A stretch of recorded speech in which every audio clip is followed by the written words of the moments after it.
ರಾಜ್ಯ ಕಾಂಗ್ರೆಸ್ನಲ್ಲಿ ಕುರ್ಚಿಗಾಗಿ ಕಾದಾಟ ಜೋರಾದಂತೆ ಕಾಣಿಸ್ತಾ ಇದೆ. ಈ ಕಾಂಗ್ರೆಸ್ ಮನೆಯ ಬೆಳವಣಿಗೆಗಳನ್ನೇ ಬಿಜೆಪಿ ಅಸ್ತ್ರ ಮಾಡಿಕೊಂಡು ವಾಗ್ದಾಳಿ ನಡೆಸ್ತಾ ಇದೆ. ಕಾಂಗ್ರೆಸ್ನಲ್ಲಿ ಮತ್ತೆ ಕುರ್ಚಿ ಕದನ. ವಿಪಕ್ಷ ನಾಯಕ ಆರ್ ಅಶೋಕ್ ಭವಿಷ್ಯ ನುಡಿದಿದ್ದಾರೆ ಕುರ್ಚಿ ವಿಚಾರಕ್ಕೆ. ನವೆಂಬರ್ ಡಿಸೆಂಬರ್ ಒಳಗೆ ಸಿಎಂ ಬದಲಾವಣೆ ಆಗ್ತಾರೆ. ಅಶೋಕ್ ಅವರ ಮಾತಿದೆ.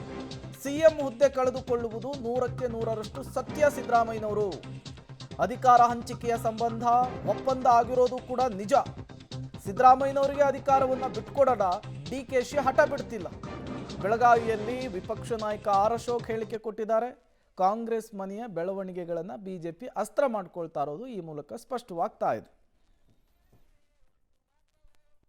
ನಾನು ಡಿ ಕೆ ಶಿವಕುಮಾರ್ ಆತಾರೆ ಅಂತ ಹೇಳಿಲ್ಲ.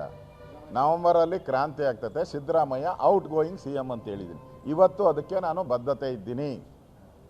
ಇವತ್ತು ನವಂಬರ್ ಡಿಸೆಂಬರ್ ಒಳಗಡೆ, ಈ ವರ್ಷದ ಒಳಗಡೆ ನವಂಬರಲ್ಲಿ ಕ್ರಾಂತಿ ಆಗ್ತದೆ. ಈ ಕ್ರಾಂತಿ ಅಂತೇಳಿ ಒಬ್ಬರು ಮಂತ್ರಿ ಮನೆಗೆ ಹೋಗಿದ್ದಾರೆ. ಯಾರು? ರಾಜಣ್ಣ ಅವರು ಮನೆಗೆ ಹೋಗಿದ್ದಾರೆ. ಮಂತ್ರಿ ಅವರು ಕ್ರಾಂತಿ ಅಂತ ಹೇಳಿ ಮನೆಗೆ ಹೋಗಿದ್ದಾರೆ. ಸೊ 100% ಡೌಟೇ ಇಲ್ಲ, ಒಪ್ಪಂದ ಆಗಿರೋದು 100% ನಿಜ. ಈಗ ಜಗಳ ಶುರುವಾಗಿದೆ. ಸಿದ್ದರಾಮಯ್ಯ ಬಿಟ್ಕೊಡಲ್ಲ. ಅಧಿಕಾರ ಒಂದು ಸರಿ ಸಿಕ್ಕಿದ್ರೆ ಬಿಟ್ಕೊಡೋ ಜಾಯಮಾನ ಸಿದ್ದರಾಮಯ್ಯನವ್ರದ್ದು ಅಲ್ಲೇ ಅಲ್ಲ. ಅವ್ರು ಬಿಟ್ಕೊಡಲ್ಲ, ಡಿ ಕೆ ಶಿವಕುಮಾರ್ ಬಿಡಲ್ಲ.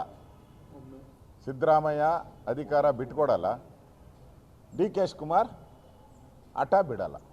ಏಕನಾಥ್ ಶಿಂದೆ ಆಗ್ತೈತೋ, ದೋನಾಥ್ ಶಿಂದೆ ಆಗ್ತೈತೋ ಗೊತ್ತಿಲ್ಲ ನನಗೆ. ಒಟ್ಟಲ್ಲಿ ಕ್ರಾಂತಿ